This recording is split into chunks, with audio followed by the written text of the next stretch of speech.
Tonight, when you walk into a room filled with people, your heart will start to race. Your palms might get a little clammy. You'll feel that familiar, sharp pull in your chest that makes you want to turn around, walk back out the door, and hide in the safety of your own home. You assume it is a personal failing. You assume there is something wrong with your confidence, or your personality, or your ability to simply exist around other human beings. But the real answer is far stranger. You are not failing. You are over-prepared. To understand why you feel that phantom dread before a social interaction, you have to look back at the world that built your brain. Your brain was not shaped for fluorescent office lights, crowded cocktail parties, or the judgment of 300 followers on a screen. Your brain was shaped for a very specific, very small, and very dangerous set of circumstances. For the vast majority of human evolution, you lived in a band of roughly 150 people. This is what anthropologist Robin Dunbar famously identified as the limit of meaningful human relationships. In that world, if you knew everyone, everyone knew you. Your survival depended entirely on the approval of that group. In the prehistoric savannah, being a social outcast was not an awkward inconvenience. It was a death sentence. If you were cast out by your tribe, you lost access to food, to protection, and to the safety of the fire. You were vulnerable to predators, to the elements, and to starvation. Therefore, your ancestors evolved a biological alarm system. This system was designed to be hypervigilant, constantly scanning the environment for signs of rejection, social error, or exclusion. If you even remotely suspected that your tribe was turning against you, your body would flood with stress hormones. That stress was not a bug. It was a high-priority warning signal. It was your brain screaming, "Change your behavior immediately, or you are going to die." Psychologist Roy Baumeister has done extensive research on the nature of social exclusion, and his findings mirror what we see in the modern experience of anxiety. When you feel that tightening in your throat before you speak, that is your brain's ancient alarm system flickering to life. It is not trying to hurt you. It is trying to keep you inside the circle. It is trying to ensure that you remain visible, useful, and accepted by your group. But here's the problem. Your brain is living in a time loop. It is still operating on the software of the Pleistocene, where your social status was a matter of life and death, but it is currently plugged into the hardware of the 21st century. Today, you do not just worry about the 150 people in your village. You are constantly aware, even subconsciously, of the potential judgment of thousands. When you walk into that room tonight, your brain is not just scanning the people present. It is scanning for any potential threat to your social standing. It is running simulations of what people might think of you. It is calculating the risk of rejection with the same frantic energy your ancestors used to calculate the risk of a tiger attack. Think about the way you interact with the world through your phone. You have an invisible audience at all times. Every post, every comment, every stray thought can be viewed by strangers, coworkers, and people you haven't seen in years. This is a massive evolutionary mismatch. Your brain sees this infinite tribe and it panics.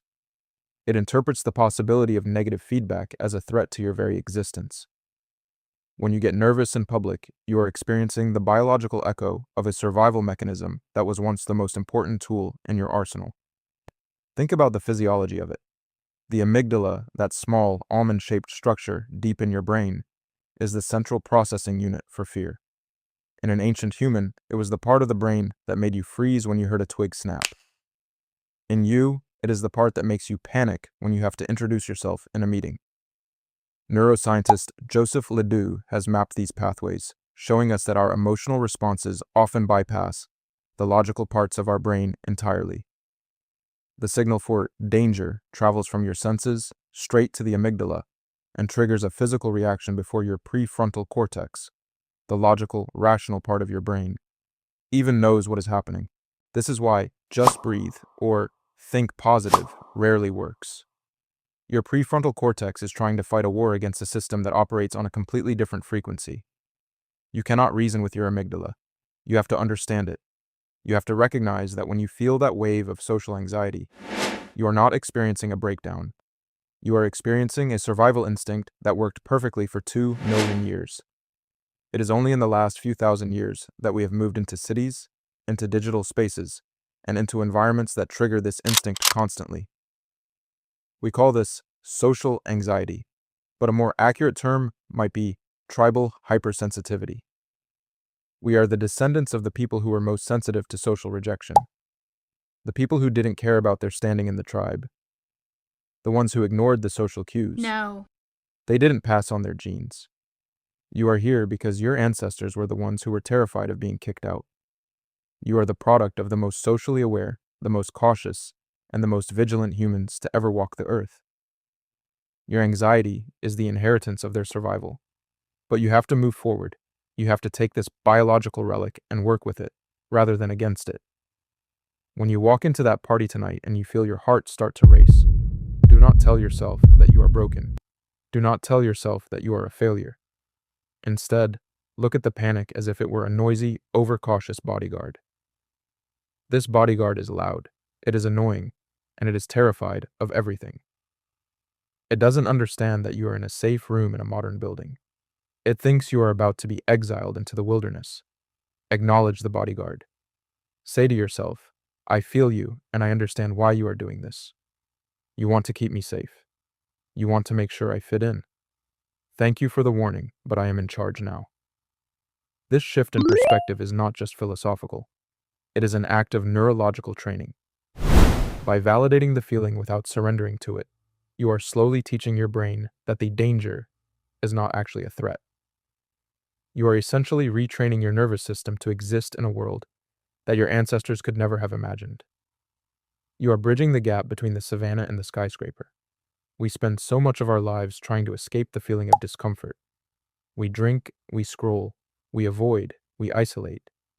All of these are attempts to silence the bodyguard. But the bodyguard only gets louder the more you try to ignore it. The only way to lower the volume is to walk into the room anyway. You have to show your brain, through repeated experience, that you can walk into a room, feel the spotlight, hear the internal alarm, and come out the other side perfectly fine. Think about the last time you felt that rush of panic. You survived, didn't you? You didn't die. The tribe didn't cast you out. You went home, you ate, you slept, and the world kept turning. Your brain has a memory that needs updating. It is holding on to the data of the Pleistocene, and it needs the data of your present reality to override it. Every time you expose yourself to the social situation you fear, you are running a software update on your own consciousness. This is the great experiment of being a modern human. We are tasked with living in a high-speed, hyper-connected, globalized world while carrying the biological blueprints of a small group primate. We are never going to be perfectly comfortable. That is the price of our heritage. But we can learn to be comfortable with the discomfort. We can learn to stand on the edge of the crowd, feel the ancient alarm ringing, and decide to participate in the conversation anyway. When you walk into that room tonight, you are not just a person entering a social gathering. You are the descendant of a million generations of survivors. You are a triumph of evolutionary engineering. The anxiety you feel is not a wall, it is the footprint of your ancestors. It is a reminder that you come from a long, unbroken chain of people who care deeply about each other. It is a reminder that your ability to connect, to belong, and to be valued is so important that your brain will literally rearrange your chemistry to protect it. So, walk through the door. Feel your heartbeat. Feel the cold sweat on your palms. It is okay. It is not a sign that you are doing something wrong. It is a sign that you are alive. It is a sign that you are human. You are the result of everything that came before you, standing on the threshold of everything that comes after. You belong in this room, in this moment, in this life. Tonight, when you flip the switch and walk into that room, your heart will race. But for the first time, you won't think twice about it. You'll just walk in.